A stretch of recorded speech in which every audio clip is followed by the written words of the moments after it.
L'œil d'Horus.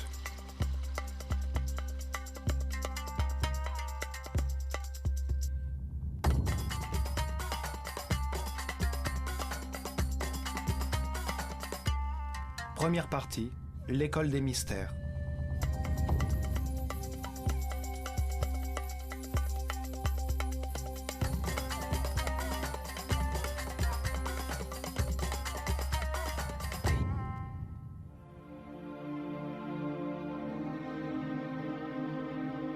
Notre histoire commence avant la destruction totale causée par le déluge. Lorsque la Terre abritait encore une autre civilisation que la nôtre, une civilisation devenue légendaire, l'Atlantide.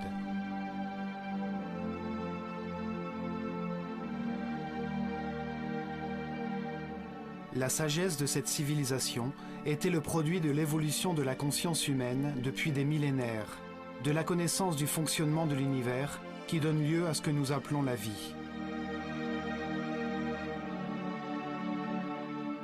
L'étude des constellations révéla que l'humanité était une union vivante entre le ciel et la terre, que les étoiles et les soleils influaient sur le cours des saisons, des cycles et du temps.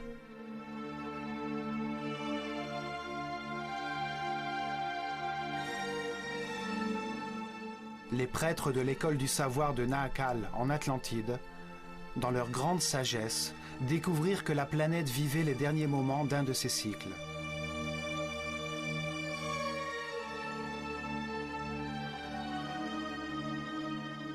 Ils annoncèrent une catastrophe qui détruirait jusqu'au fondement de la vie humaine, mais peu les écoutèrent.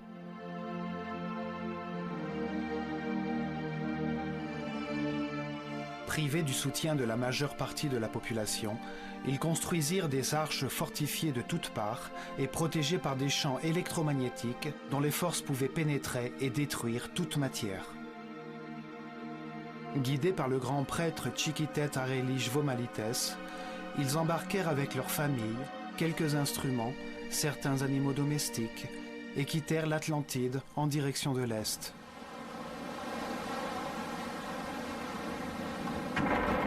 La terre trembla. Les cieux se répandirent dans les mers, et les eaux balayèrent les continents, en effaçant toute trace de civilisation.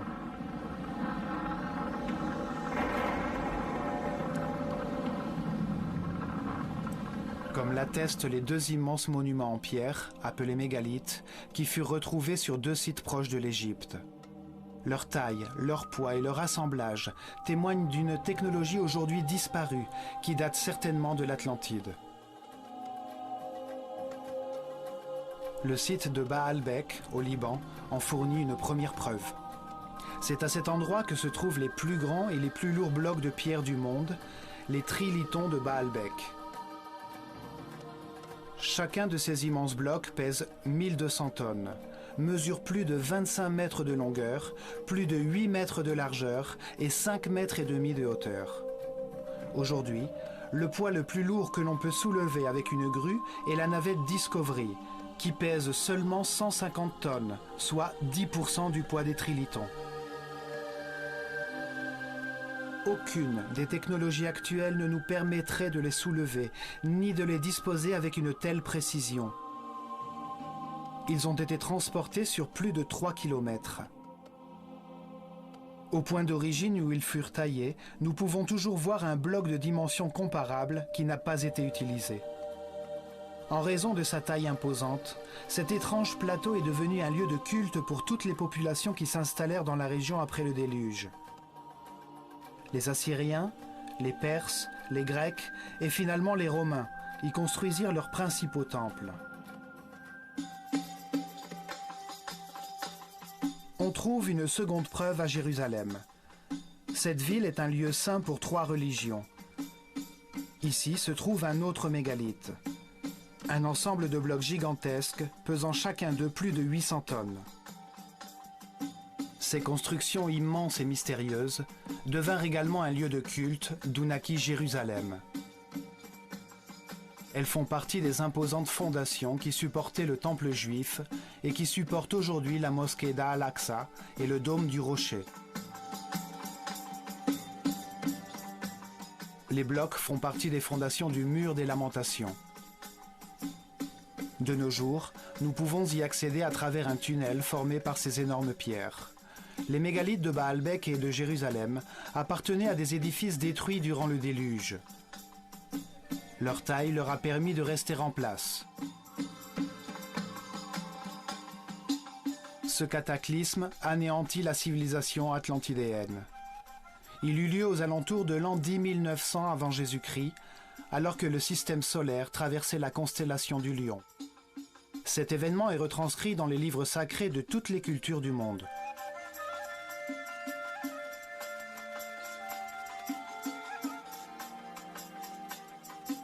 Une fois le calme revenu, les prêtres qui avaient survécu au cataclysme débarquèrent au centre de la surface de la Terre, qu'ils savaient être le croisement des forces telluriques de la planète.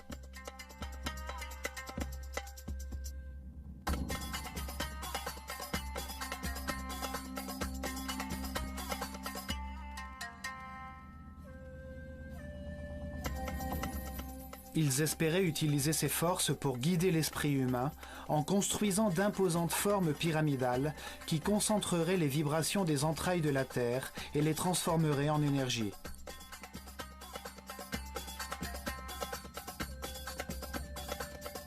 Ces êtres, qui avaient atteint un degré de développement spirituel très avancé, ne concevaient pas le progrès comme l'acquisition de biens matériels, mais comme l'accomplissement de la paix et de l'harmonie intérieure, comme une transformation de l'homme, un dépassement des limites de sa condition animale vers l'état de surhomme. À un moment qu'ils nommèrent Sept-Tépi, temps nouveau, ces prêtres virent sortir des eaux un long oasis étroit, une terre fertile entourée d'un désert protecteur qui longeait une grande rivière. Ils l'appelèrent Égypte.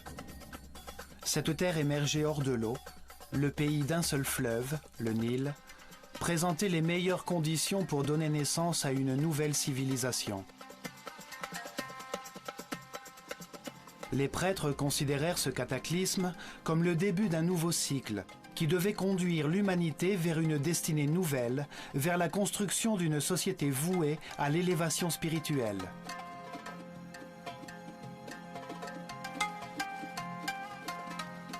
Le Sphinx témoigne des gigantesques cycles temporels qu'ils avaient à l'esprit.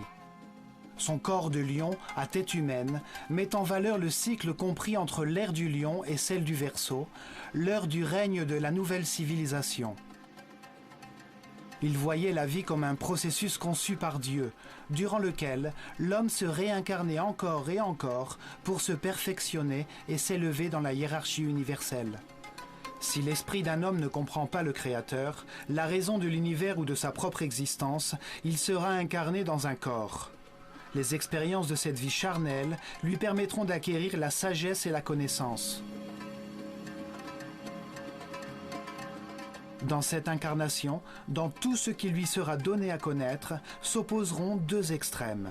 Il pourra comparer les éléments de cet univers dual et polarisé afin de comprendre la vérité.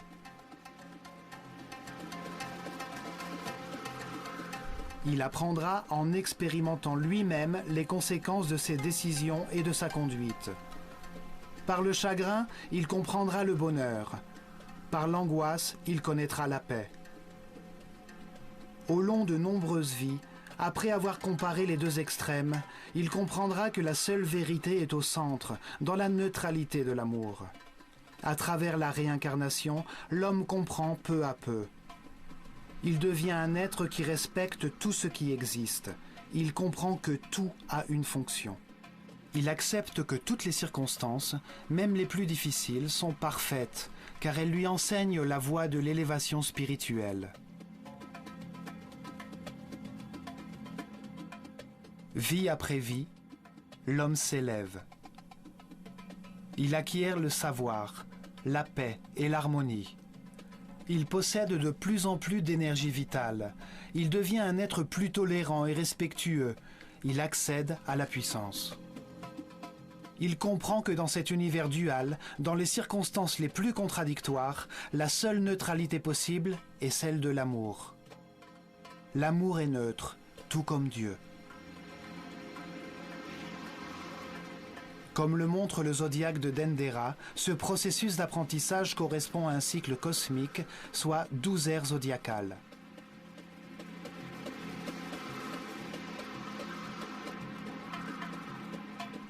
En effectuant un tour complet, le système solaire reçoit les radiations de chacune des 12 constellations.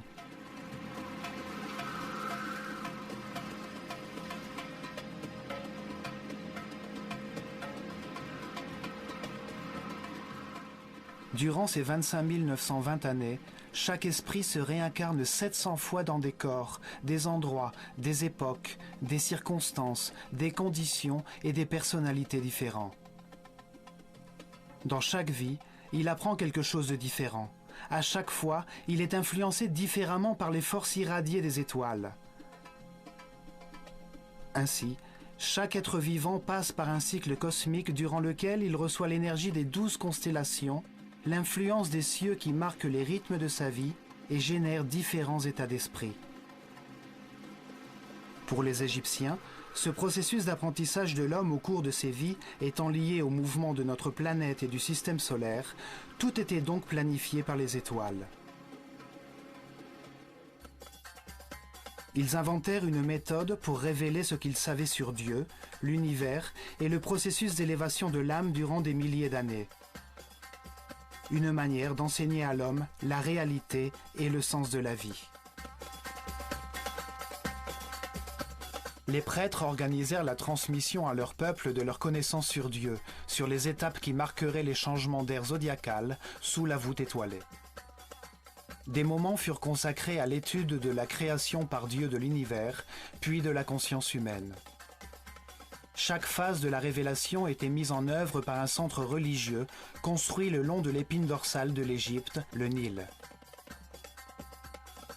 Ces centres de transformation et de diffusion de l'énergie et de l'information au corps étaient appelés chakras.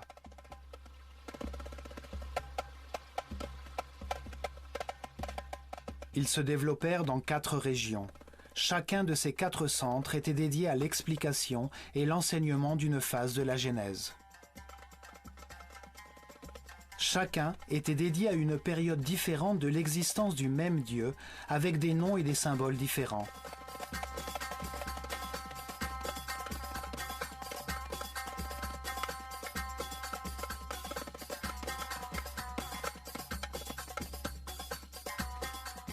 Le premier centre religieux, appelé Héliopolis par les Grecs, fut érigé à Anu, au début de l'ère des Gémeaux, en l'an 6620 avant Jésus-Christ, à l'époque de l'Égypte prédynastique.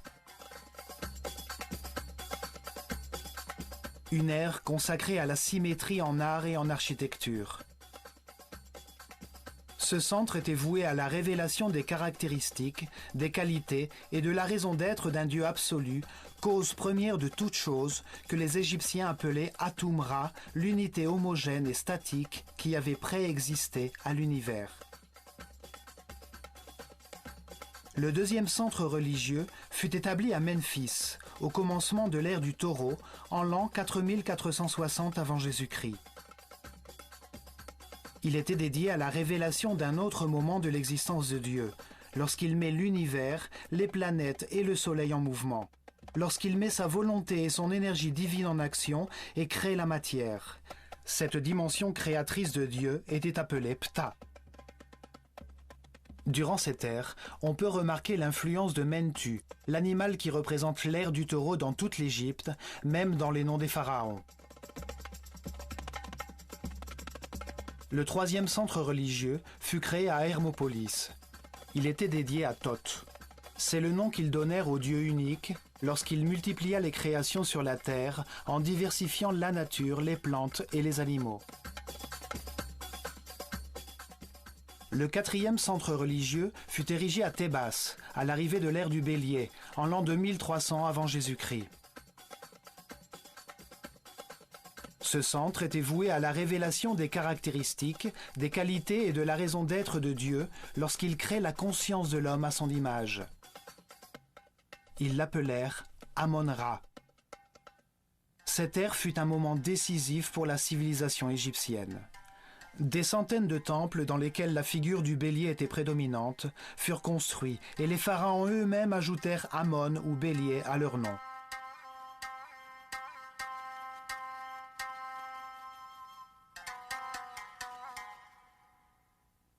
Les changements d'air ou de constellation zodiacale déterminaient la durée de chaque phase de la révélation. Lentement, les hommes comprirent qu'il n'y a qu'un seul Dieu, qui change de nom à mesure que ses caractéristiques évoluent et qu'il crée, en des moments successifs, l'homme et l'univers. Ils fondèrent une école des mystères pour transmettre leur savoir et s'assurer que les prêtres de leur caste continueraient le processus de révélation. Le pays se développa tout autour des temples et des centres religieux. En leur sein, les initiés devinrent des êtres respectables, capables de diriger leur peuple et de maîtriser les forces primitives de la nature.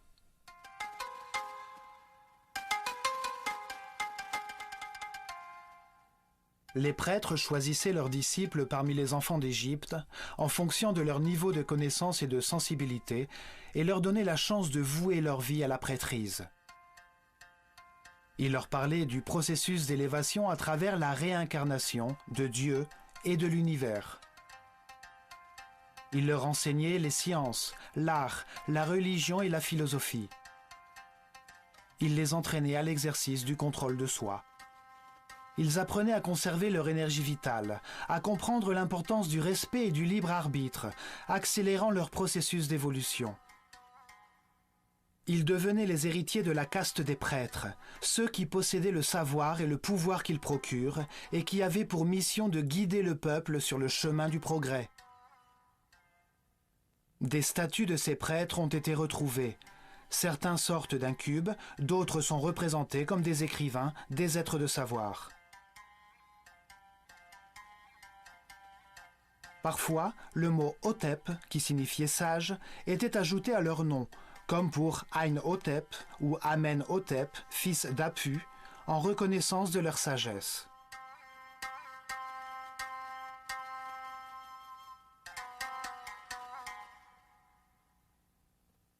C'est dans les temples qu'était concentré le savoir, le pouvoir, la richesse matérielle et spirituelle.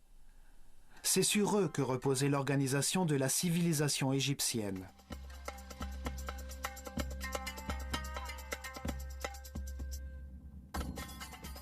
L'œil d'Horus était le symbole de cette caste organisée de prêtres qui a présidé aux destinées de l'Égypte durant des milliers d'années dans l'ombre des pharaons.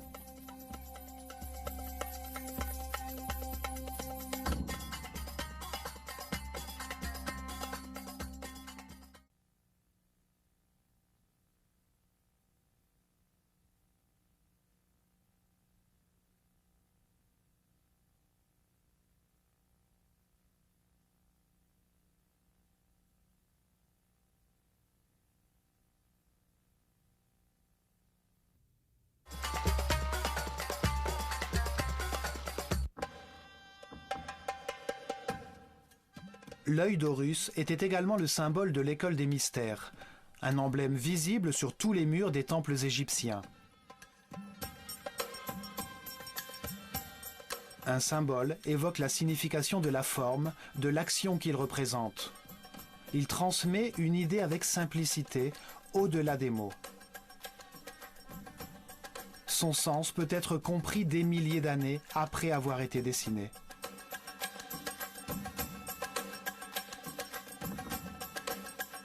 Les yeux permettent de sentir le soleil, l'origine de la vie. Ils réagissent à la perception de sa lumière et à la vision des couleurs. Ils communiquent au cerveau l'intensité et la force du feu. Les yeux sont les terminaisons nerveuses qui perçoivent la volonté divine, l'intensité de la lumière, la force de Dieu que les Égyptiens nommaient Phi. La force par laquelle l'esprit se concentre dans la matière fait place à l'univers, à l'expérimentation de la conscience. Ce sont les seuls nerfs qui atteignent la surface du corps et que l'on peut voir en action. Ils parcourent des sphères pleines de liquide blanc cristallin.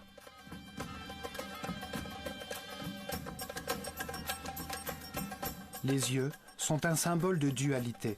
L'œil gauche, solaire, est sensible à ce qui est négatif. L'œil droit, lunaire, est sensible à ce qui est positif et constructif. Ils croisent leurs informations afin de retranscrire la bonne image mentale de l'espace. Ils symbolisent l'expérimentation de la conscience dans un univers de contraste, expérimentation qui lui permet de trouver la vérité par comparaison entre des éléments opposés. Ils réagissent à la lumière active du soleil et produisent la vraie lumière de l'esprit, la lumière de l'énergie vitale, une lumière invisible qui rend possible l'intelligence et la compréhension du monde. Les oiseaux évoquent l'action de voler, la libération des contraintes matérielles. Le faucon est l'oiseau qui voit le mieux. Le faucon Horus représente l'esprit qui a achevé son apprentissage dans les limites de la vie mortelle. Il comprend alors les vérités de l'univers, car il les a expérimentées dans de nombreuses vies, et il s'élève au-delà des limites matérielles, hors du temps et de l'espace. L'œil d'Horus est la conscience immortelle qui sait tout, qui voit tout. Il peut voler bien au-dessus de tout ce qui existe ou porter son attention sur le moindre détail. Bien évidemment, les prêtres, dans leur sagesse, se voyaient comme des observateurs et des guides dans le processus d'élévation vers la lumière. C'est pourquoi leur symbole était l'œil d'Horus, l'œil qui voit tout.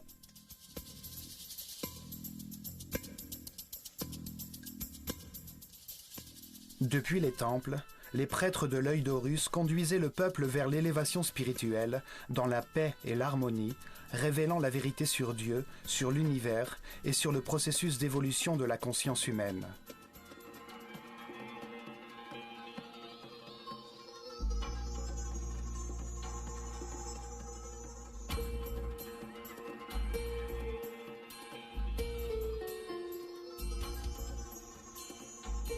Protégé de l'extérieur par de hauts murs, chaque temple formait un ensemble architectural imposant dans lequel vivaient des milliers de personnes, des hommes et des femmes car il n'y avait pas de différence de sexe. Ils consacraient au moins 21 années de leur vie à leur apprentissage et à leur formation pour devenir prêtres ou prêtresses.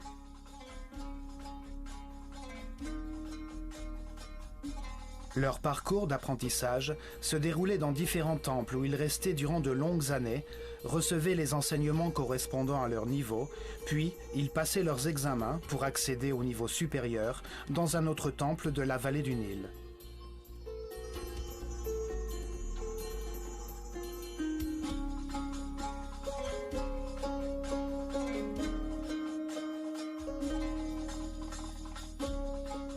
Chaque temple était une bibliothèque vivante, spécialisée dans un domaine particulier.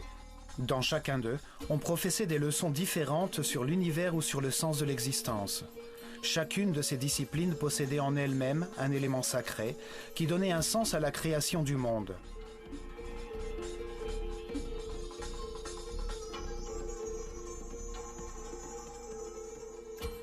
Les 7 premières années d'enseignement correspondaient au niveau élémentaire, durant lequel les élèves étudiaient les lois générales de l'univers et apprenaient à utiliser les centres d'énergie inférieurs du corps.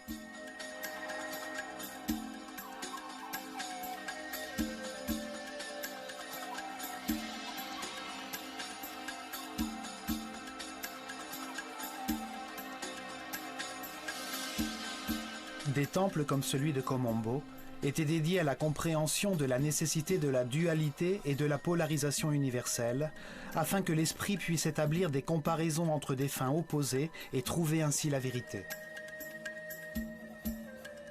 On y apprenait notamment que la peur de l'échec peut être maîtrisée et que chaque vie est suffisante pour connaître ce qu'il y a lieu de connaître dans cette vie-là. Il possédait les outils pour éveiller la peur de la mort, apprendre à la contrôler et comprendre que la mort n'est qu'un pas vers une autre expérience d'apprentissage. Dans des tunnels remplis d'eau et de crocodiles, à de hautes altitudes, dans des enclos grouillants de serpents, les disciples devaient prouver leur détermination. On leur enseignait à dépasser leur peur de l'abandon, leurs instincts agressifs et défensifs. On leur montrait l'existence de réflexes mentaux inconscients pour leur apprendre à contrôler ces réactions automatiques.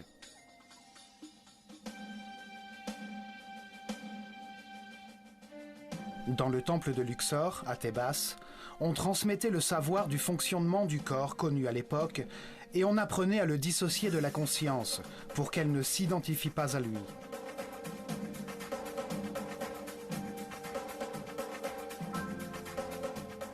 Le temple tout entier ressemblait à un organisme humain.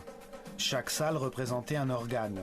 Sur les murs étaient inscrites des informations concernant ses fonctions principales, les bienfaits qu'il apportait à l'organisme et ses relations avec les autres organes.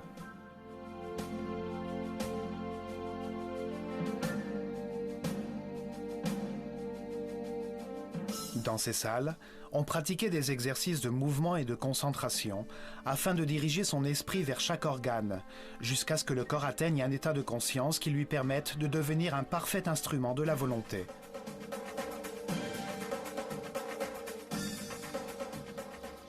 La plupart des temples des prêtresses de Nephthys et d'Isis étaient réservés à l'enseignement des perceptions sensorielles, des émotions et des désirs charnels du corps, afin de les différencier des émotions, intuitions et inspirations supérieures.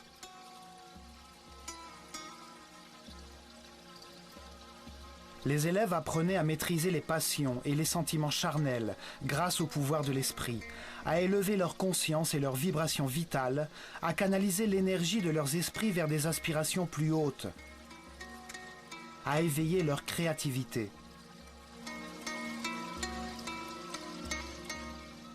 Beaucoup de temples, comme celui d'Hathor à Dendera, étaient dédiés aux sciences, à l'astronomie, à l'astrologie et aux mathématiques.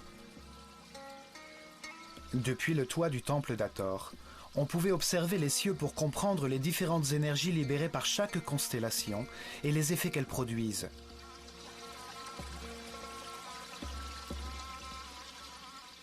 Les Égyptiens suivaient scrupuleusement les mouvements des étoiles, vérifiaient la durée de l'année solaire, la date exacte de la crue du Nil, le moment du passage de la Terre de l'ère du Taureau à l'ère du Bélier, les cycles qui impactaient le processus d'évolution.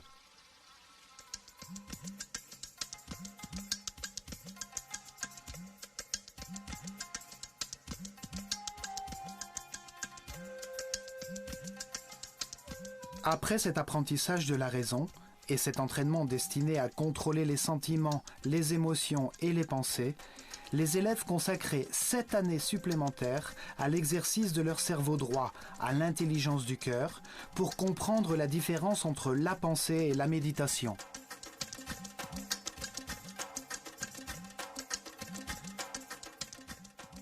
Le temple de Karnak, le plus grand d'Égypte, était dédié à la conscience, à l'analyse des forces qui la façonnent, à la compréhension du processus d'évolution et aux moyens de l'accélérer en se concentrant sur les concepts, les mots, les sentiments, les points exacts ou les mouvements.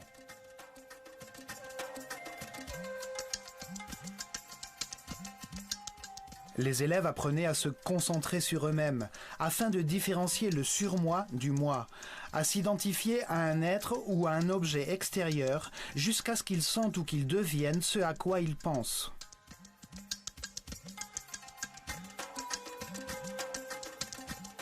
Ils se livraient à des exercices de télépathie.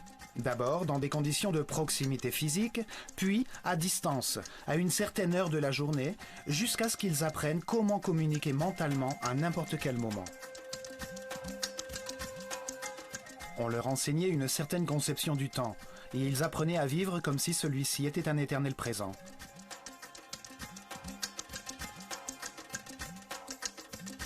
Ils comprenaient que la pensée consiste à comparer pour savoir, et que lorsque l'on sait tout, il n'y a plus besoin de penser ou de comparer. Ils apprenaient à modifier leur niveau vibratoire pour maîtriser les circonstances extérieures en atteignant un équilibre émotionnel par une décision mentale intérieure.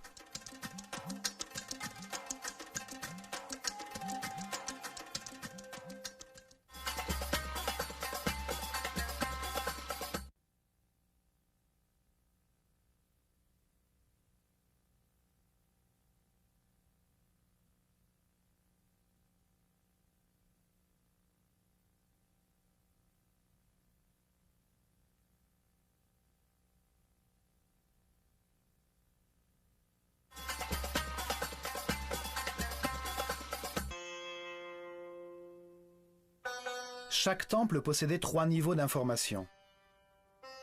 Ainsi, ces informations pouvaient être révélées simultanément à des hommes qui n'étaient pas au même stade d'évolution.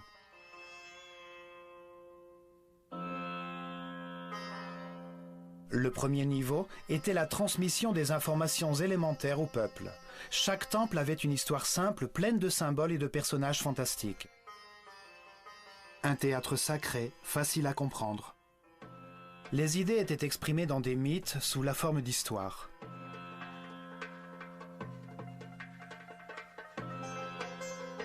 Le mythe, histoire fantastique, était une méthode de révélation du monde à l'homme qui ne pouvait le comprendre qu'imparfaitement.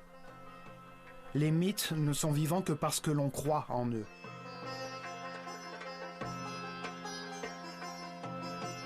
Ils font intervenir des personnages qui possèdent des caractéristiques symboliques, avec des formes qui permettent d'identifier leurs fonctions et leur activité principale, qui prennent part à des histoires simples, à des paraboles, qui révèlent la réalité de la nature humaine sans avoir recours à l'aridité ou l'abstraction de la philosophie ou de la métaphysique.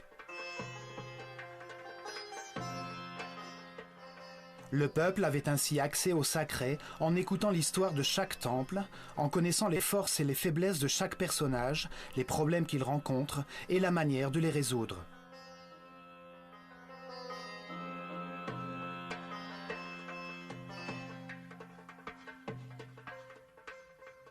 Un second niveau d'information était réservé aux disciples, des êtres spirituellement plus avancés, à qui les mêmes thèmes sacrés étaient expliqués, mais d'une manière plus complète et concrète.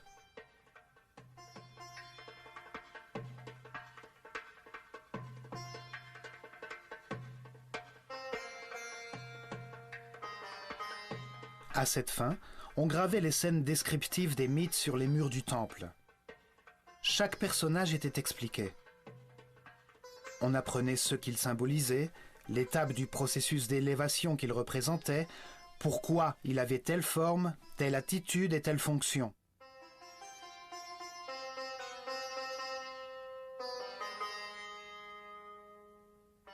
La sagesse des prêtres de l'œil d'Horus apparaît clairement dans l'histoire racontée dans chaque temple, dans les formes qu'ils utilisaient comme symboles. Simplement en les voyant, on comprend les actions qu'ils représentent ou les bienfaits obtenus par leur réalisation.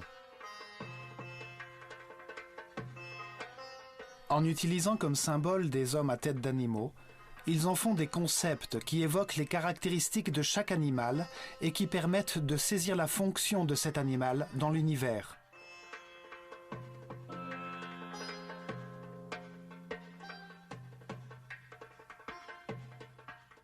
Un homme à tête de chacal possède les caractéristiques de cet animal, comme par exemple son sens inné de l'orientation dans le désert.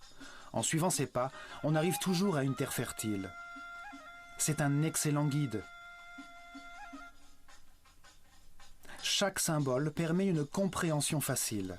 La simple forme d'un oiseau évoque le vol, la liberté.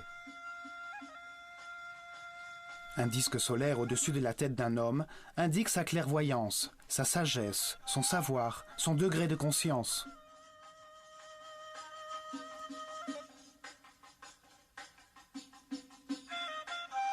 Les Égyptiens étudiaient les animaux et les insectes en détail. De cette façon, ils ont acquis une grande connaissance de leur vie, de leurs activités, de leurs caractéristiques vitales, de leurs habitudes, de leurs régimes alimentaires, de leur temps de gestation, de leurs pratiques sexuelles, de leurs principales raisons d'être.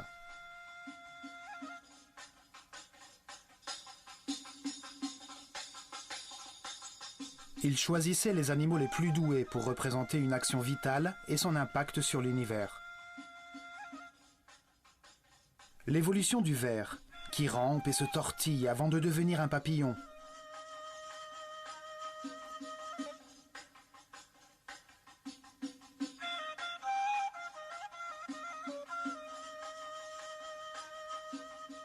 De tous les oiseaux, le faucon possède la meilleure vue.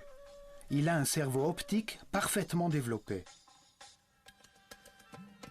C'est pourquoi il est choisi comme symbole de cette fonction vitale, la vision. Un personnage humain à tête de faucon est un être qui voit tout, qui domine le paysage et voit tous les détails d'un objet qu'il regarde.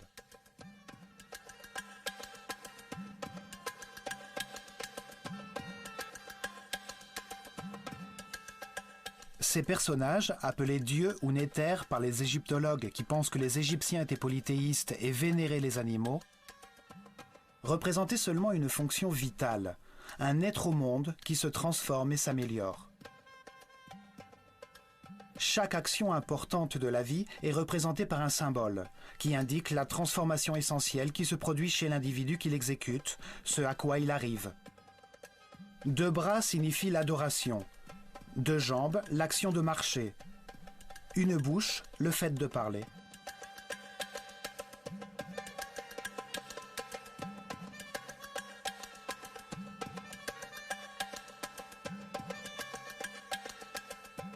Et, enfin, au 3e niveau d'information, chaque temple conservait une sorte de code secret contenu dans son symbole. Ce secret était connu uniquement par les prêtres de haut rang et les grands maîtres, et donnait des informations sur les forces et énergies fondamentales, sur la manière de les contrôler et de les utiliser pour servir leur peuple.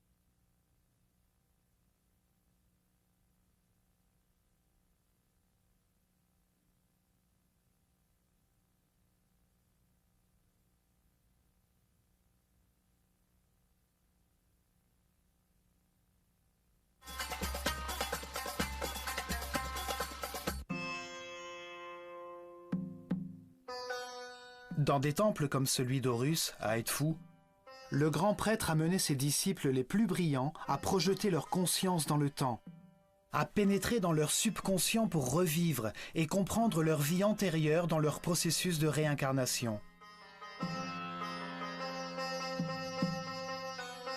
Le grand prêtre était toujours un être très avancé dans son chemin spirituel. Il ne s'identifiait pas à son corps. Il connaissait son fonctionnement et il savait à quelles énergies il devait avoir recours pour trouver son équilibre.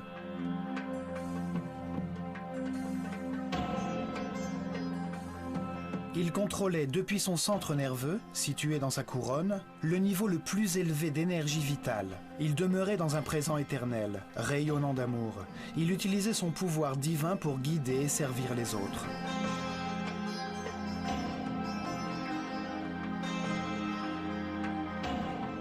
La matière peut seulement recevoir, se contracter. Le don est un rayonnement. C'est une vibration de l'esprit. Les êtres de chaque niveau reçoivent et donnent à ceux des niveaux inférieurs.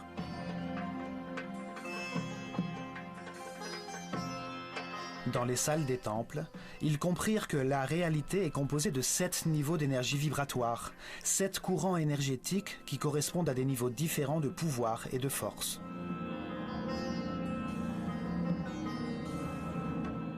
Le corps possède 7 chakras, ou centres de transformation de l'énergie fondamentale de l'univers.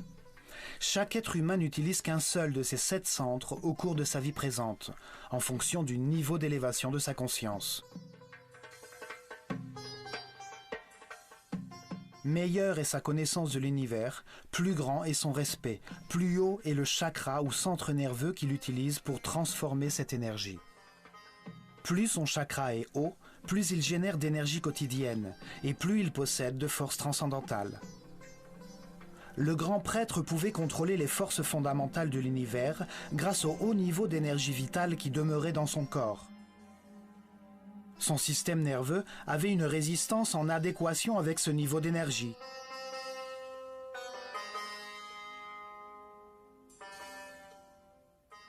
Ainsi, dans tous les temples d'Égypte, à mesure que les disciples suivaient leur apprentissage et leur formation, leur énergie vitale augmentait graduellement, en même temps que leur résistance nerveuse.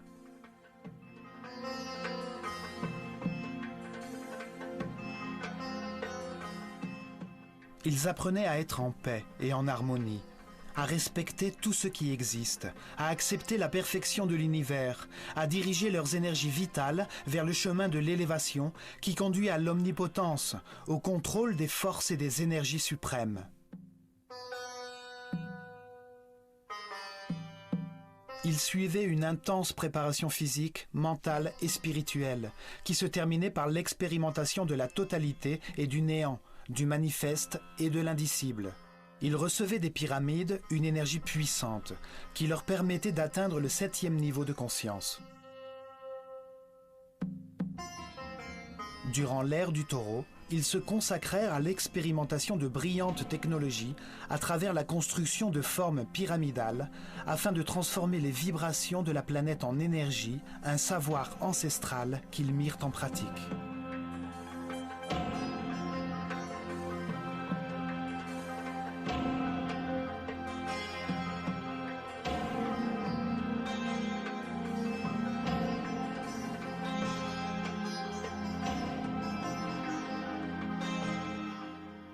Ils érigèrent d'imposantes pyramides qui pesaient des millions de tonnes sur les points névralgiques du réseau électromagnétique de la planète. Les millions de particules de quartz présentes dans ces masses pyramidales suivaient les vibrations de la Terre, produisant de l'énergie par un phénomène connu aujourd'hui sous le nom de piézoélectricité.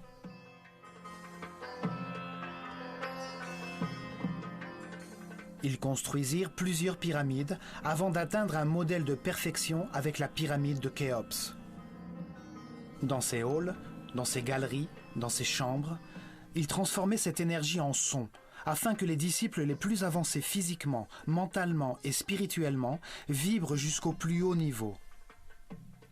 Cette force ouvrait la perception de l'esprit humain vers d'autres dimensions pour atteindre des états particuliers de conscience. Avec cette aide extérieure, les disciples s'élevaient jusqu'au 7e niveau de conscience, repartaient en conservant cet état d'extase dans leurs esprits après avoir éprouvé la vérité et allaient la transmettre à leurs semblables par leurs mots et leurs actions. Dans leurs ultimes méditations, ils atteindraient une nouvelle fois cet état d'unité immobile, jusqu'à ce qu'il perdure en eux. Ils demeureraient alors dans un état permanent d'homme-dieu, l'énergie positive de l'amour rayonnant autour d'eux.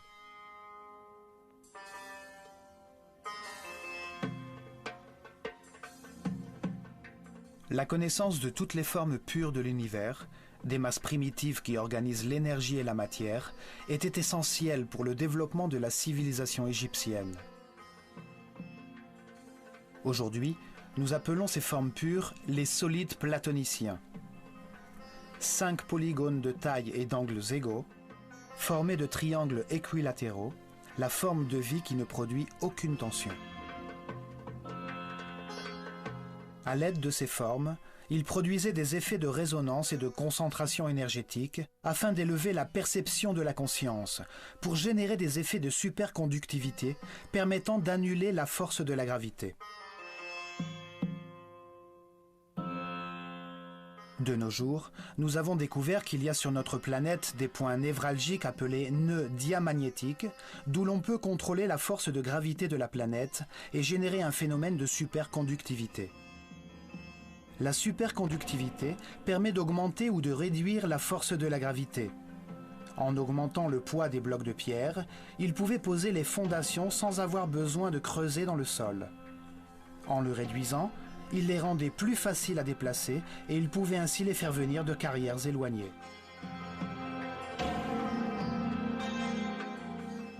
Des hiéroglyphes, qui expliquaient les formules et les ingrédients nécessaires pour faire une sorte de ciment qui ressemble à de la roche, furent retrouvés sur l'île de Séhel. Des scientifiques français les ont partiellement décryptés.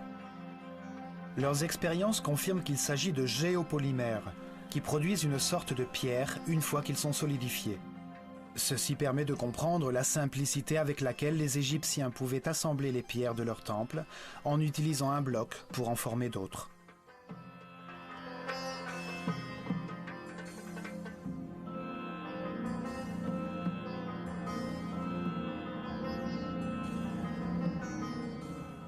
Mais le plus important était leur vision de la vie comme un processus voulu par Dieu, dans le but d'élever la conscience humaine. Le fait que l'esprit humain se réincarne continuellement dans un corps pour comprendre ce qu'est l'harmonie, en analysant les résultats de ses décisions.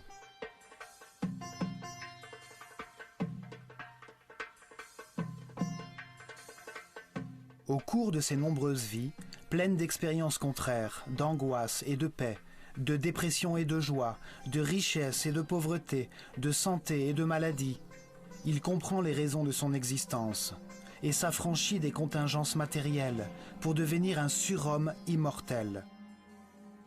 Un être qui, au moment de sa mort, ne perd pas la conscience des connaissances qu'il a accumulées. Un esprit sage qui, à la fin de chaque étape, franchit une nouvelle marche vers la perfection universelle.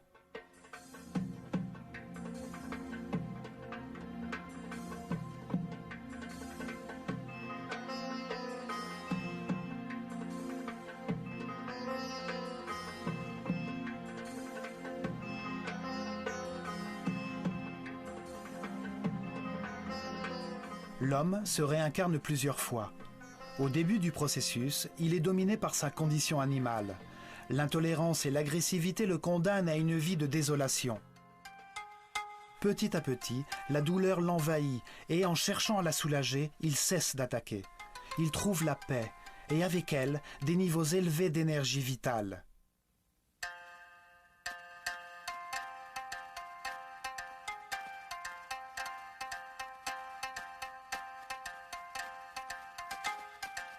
En pleine connaissance de ce processus d'élévation et des lois qui y président, les Égyptiens améliorèrent leur vie, acceptant les moments difficiles comme des étapes nécessaires sur le chemin de l'apprentissage. Ils demeurèrent ainsi dans la paix et l'harmonie.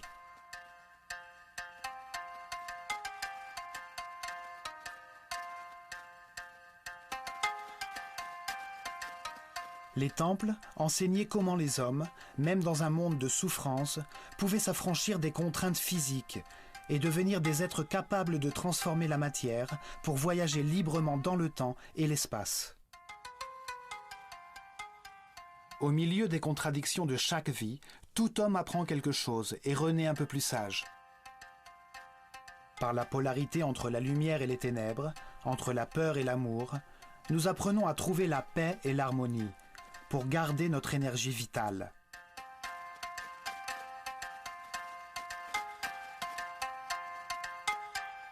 Par l'expérience des affres et de l'angoisse auxquelles conduisent la colère, la haine ou le désir de vengeance, nous comprenons les bienfaits de l'harmonie.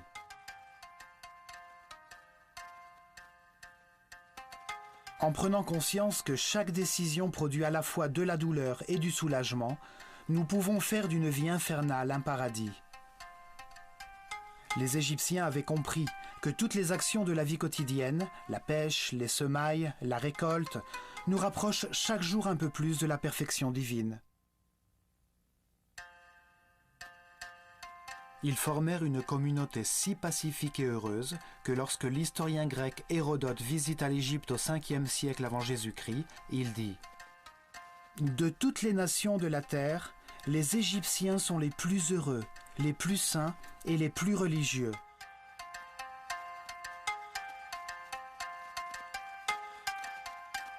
Cependant, le mot religion n'existait pas dans leur langage. Ils ne voyaient aucune différence entre le sacré et le profane. Ils considéraient qu'il était de leur devoir de comprendre que Dieu, l'univers et l'homme étaient unis par le ciment de l'amour.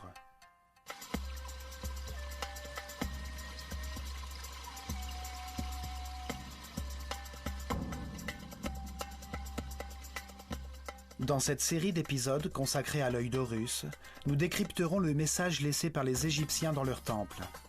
Que tous les hommes avancent sur la voie de l'élévation au cours de leurs nombreuses vies. Certains sont plus avancés que d'autres, mais tous accéderont à l'immortalité et à la permanence de la conscience par le seul chemin possible, celui par lequel ils apprendront à s'adapter, à accepter la réalité des choses et à respecter tous les êtres qui les entourent. Ce chemin peut être pavé de souffrance ou de paix et d'harmonie. Cela dépend de notre capacité à nous contenter de ce que nous avons, à nous sentir reconnaissants d'être en vie, d'avoir l'opportunité de comprendre que c'est l'amour qui nous a créés.